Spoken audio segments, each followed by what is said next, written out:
It's Jack from B&T MacFarlane, and today we're doing a new tractor orientation video, so let's get into it.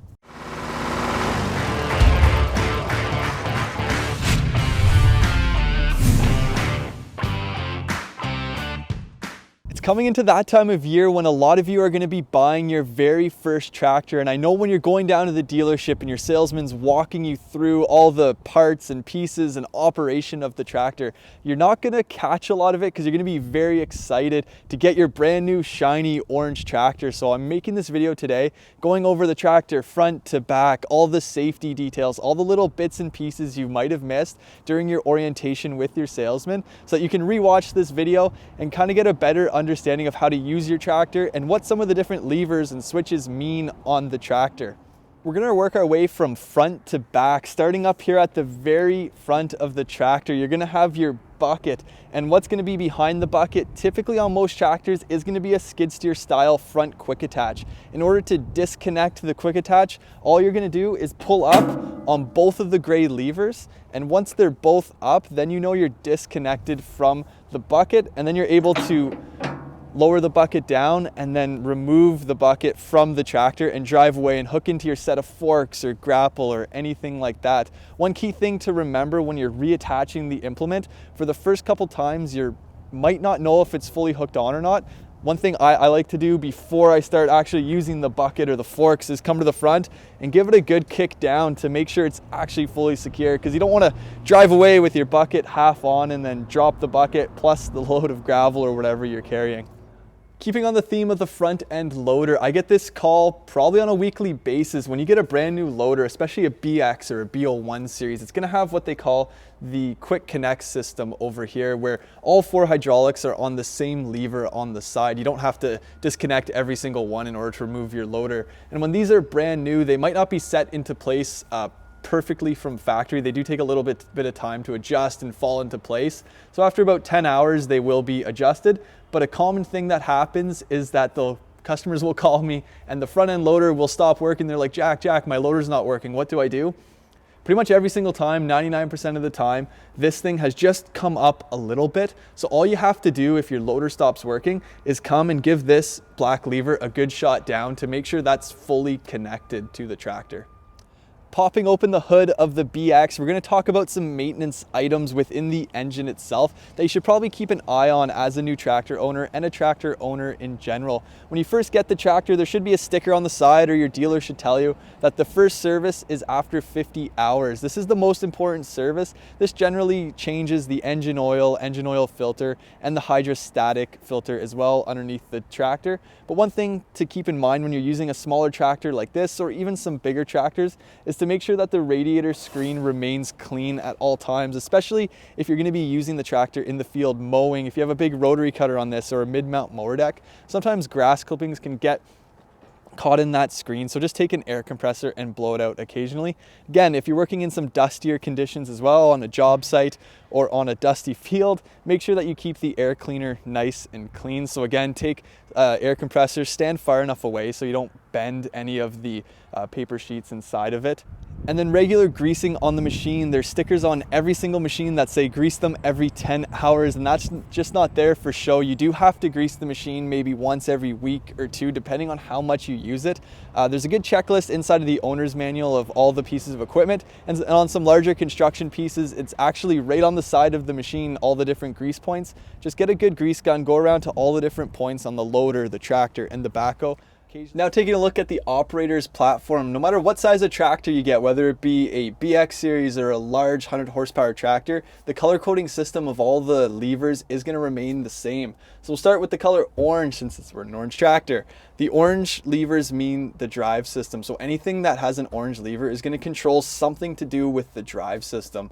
Starting on the left hand side, an orange lever over here, this is going to be your range select. So that's going to control your high, medium, low range, or on a subcompact BX, it's just going to be high and low range. So no matter what tractor you get into from Kubota, if you see an orange lever, it's going to control part of the drive system. Up here on the column, you're going to see another orange lever, and that's going to control the throttle, the engine RPM. So if you're in a low RPM, your tractor and the hydraulics are going to move a little bit slower. If you slowly bring that throttle up, the engine RPMs are going to increase, your loader's going to move faster, your backhoe's going to move faster. And then for some PTO implements, you do have to bring the RPMs close to full rev in order to get the PTO spinning how it should. Whether you're running a snowblower or a mower deck, it will say how fast it needs to spin. Most implements for compact size tractors are at 540 RPM. Some gauges will tell you, like this LX here, it's a fancier LCD screen. It'll actually tell you how fast your PTO is spinning, so you can monitor that. Or if it's on a BX series, you'll just bring the revs up into the PTO range on the analog display.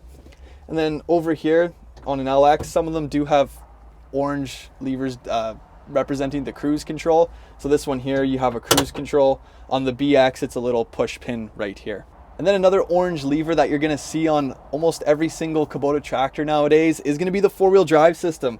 On this LX, it's actually in between my legs. You can flip it up and push it down to put your tractor in and out of four-wheel drive. Some other tractors, it'll be levers on the sides or pull pins up there if it's a LO1 or LO2 series. And then moving on to the yellow colors. The yellow colors is pretty easy. There's generally only 2 yellow levers in a tractor, and they're going to control the PTO of the tractor. One of them here, that's going to control your PTO on and off. And then the other one's going to control where you want the PTO to go. So on a tractor like the LX or the BX or even the B01, you can control the PTO whether you want it to be running in the middle of the tractor, the rear of the tractor, or the middle and rear at the exact same time. Another phone call I get a lot is customers will say, my tractor doesn't start, what's going on with it? Most of the time, when you're getting out of the tractor cab, you're gonna flip the PTO lever on, you're gonna hit it on your jacket or your pants. And if this PTO is on whenever you go to turn on the tractor, there's a safety switch. I'm turning the key right now, the radio's playing, but the tractor is not turning on. But if you were to flip that off, then your tractor will start. And then the last color of lever that you're gonna see is gonna be black levers, say your loader stick, your 3-point hitch, and your rear remotes. These are all gonna control hydraulics on the tractor. And like I mentioned, the hydraulic speed is directly controlled by the engine RPMs. The higher RPMs you are, the faster your loader is gonna move, the faster your backhoe. 3-point hitch implements will go up a little bit quicker too. So when you're just learning your tractor and getting the basics for it, keep it in a nice low RPM when you're using that front end loader so that you're able to be nice and slow and controlled when using it. And then once you get a little bit better, you can bring it up into the high RPMs to get that more lift capacity and faster movement speed. And then some last controls you're gonna find on a tractor, whether it be a cabbed or an open station one. Down here on my left heel is going to be a differential lock. This is going to be a fully mechanical differential lock that puts a pin right through the rear differential. So you're going to have to engage it when you're completely stopped. It's not going to be fancy like a pickup truck where it'll do it on the fly for you. You're going to have to be completely stopped, engage it, and then start slowly moving forward to lock those rear tires together. And then some dashes up here, some buttons up here I should say. A lot of them are self-explanatory. You have stuff like turn signals, lights. On a cab tractor here, you have a rear window defroster. And another common button here is going to be your parked PTO switch. So say you have a 3-point hitch wood chipper behind you and you don't want to be in the seat while running it, obviously, because you're going to be back there feeding logs into it. You'll press this button and then engage the PTO so that your PTO is going to spin when you're not in the seat of the tractor. Then on some cab tractors, you're going to have features like a radio and air conditioning, heat, and they're all going to be up here in every single tractor.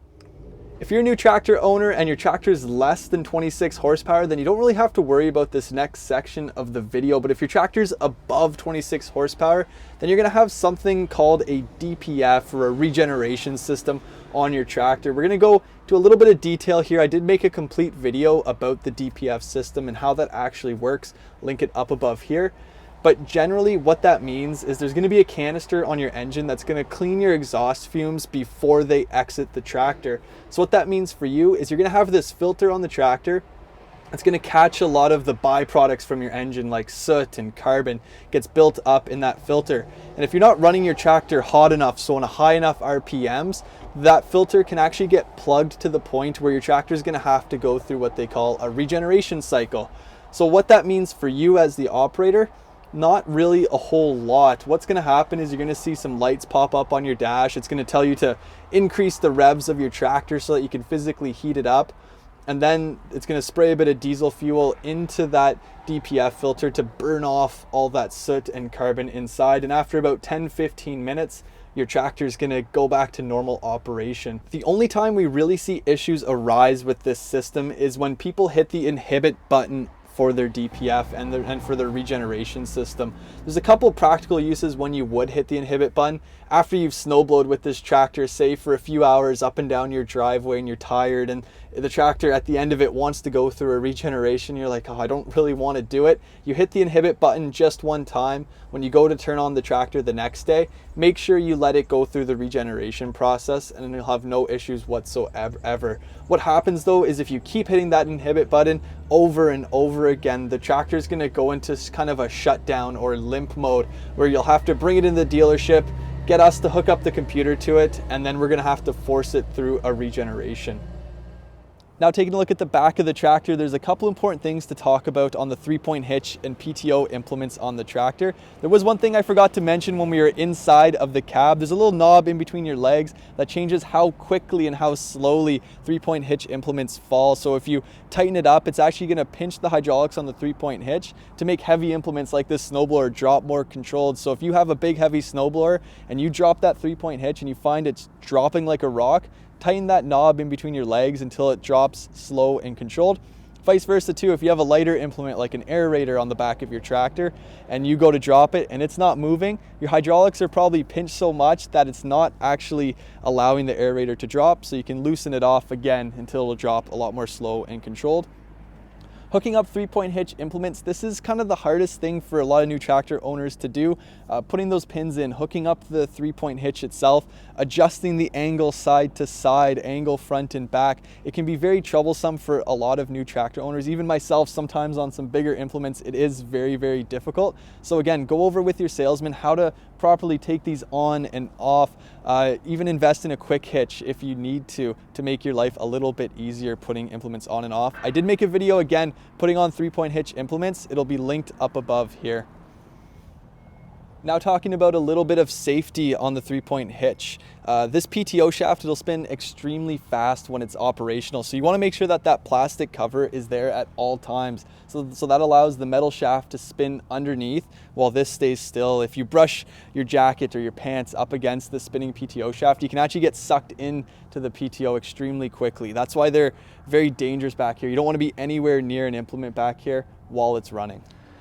Another thing we need to talk about is hooking up rear remotes onto your tractor. For most tractors like this LX, they're actually pretty straightforward, but it's really not that self-explanatory just looking at it. When you're putting on the rear remote, you take your lines from the blower or whatever implement you have, and all you have to do is push them into the rear remote slot and they're on. And then to take them off, a lot of people look at this like, how am I supposed to take it off? Well, all you have to do is pull them right back out, so it's that easy. Now we're going to talk about some general tractor safety when you're using it. The most important thing to remember is that these tractors, they're not toys. You can't just go wherever, whenever with it. You kind of have to be careful of what kind of terrain you're driving on. That's not to say these can't go off-roading. They most certainly can. You just have to be mindful of certain things like what you have in your front bucket, what you have for ballast on the back of the tractor, and what the angle of slope that you're driving on. The biggest thing to remember when using the front end loader is to keep it nice and low to the ground. Whether you have a load in there or no load, the lower you keep that loader, the lower of center of gravity you have, so you're going to be a lot more stable.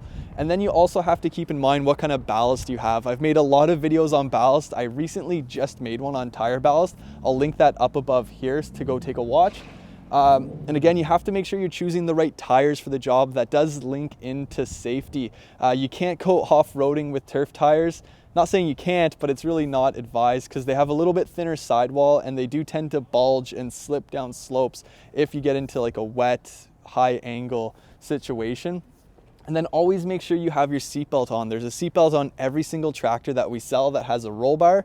So make sure you're wearing that seatbelt at all times when you're using it. And then if you have a tractor with a roll bar, this one here doesn't because it has a cab, but on a BX23S or any open station tractor, make sure that roll bar's up at all times unless you have to lower it to get into your garage or some very, very specific scenarios. That'll prevent the tractor from basically crushing you in the event of a rollover. So if you have the roll bar up and seatbelt on, you'll be perfectly safe if your tractor does decide to tip.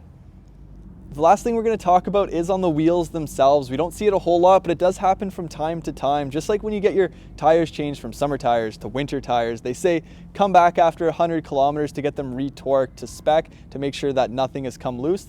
Same thing applies for tractors. If you're driving the tractor on the road or off-roading scenarios or even just around your property, it's a good idea after the first 10 hours of use to go around and retorque all the wheels, check the tire pressures. You would hate to be somewhere where your front or rear tire falls off and you're way in the deep dark woods with no tools and you have a very hard time of putting that tire back on.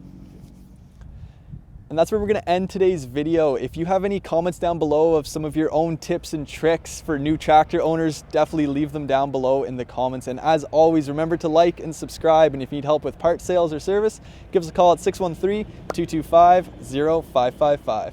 Thank you.